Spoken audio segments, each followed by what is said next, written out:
28 તારીખે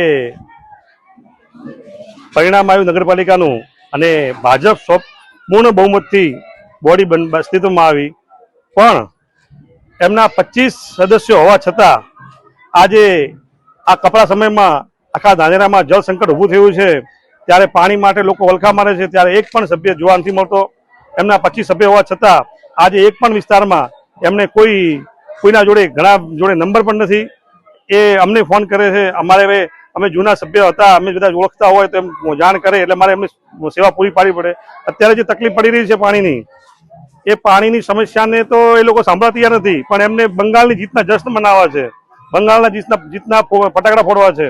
અને અહીંયા જે પબ્લિક જે અહીંયા હોબાળો કરે છે, પાણી માટે કકળાટ મચાવે છે, એમને કોઈ પડી નથી। અત્યારે 42 ડિગ્રીના તાપમાનમાં ખરાબ બપોરે આ વિસ્તારમાં તમે જોઈ રહ્યા છો કે કઈ રીતે પાણી માટે પબ્લિક લાઈન લગાવીને પાણી ભરે છે।